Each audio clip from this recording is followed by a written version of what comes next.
Presented by झकास music Samastipur Bihar. आप सुन रहे हैं राइटर अमरजीत शंभू जोशीला। गजब के माल बारू तू मजेदार हो, होठवा तोहारे जाने बाटे रसदार हो, बाटे रसदार हो, बाटे रसदार हो।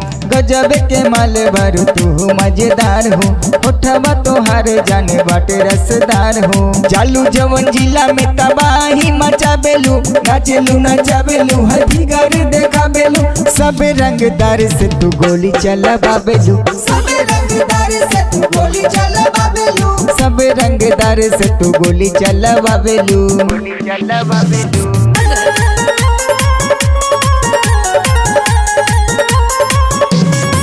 जौन बाटे गोरी छोटे छोटे कपड़ा, यही कराबेला लइकन में लफड़ा, यही कराबेला लइकन में। हाँ हाँ जौन बाटे गोरी छोटे छोटे कपड़ा, यही कराबेला लइकन में लफड़ा। देखाई के अदा सब लोग के लोभाबेलू, नाचेलू नचाबेलू फिगर देखाबेलू। सब रंगदारन से गोली चलाबेलू, सब रंगदारन से गोली चलाबेलू, सब रंगदार से तू गोली चलाबेलू, गोली चलाबेलू।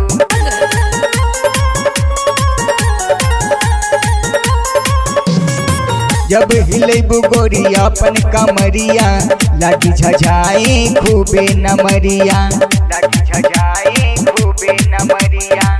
जब हिलेबू गोरी अपन कमरिया, लागी झझाए खूबे नमरिया। शंभू जोशीला के दिमाग सन काबेलू, नाचेलू नचाबेलू फिगर देखाबेलू। सब रंगदार से तू गोली चलाबेलू, सब रंगदार से तू गोली चलाबेलू, सब रंगदार से तू गोली चलाबेलू, गोली चलाबेलू।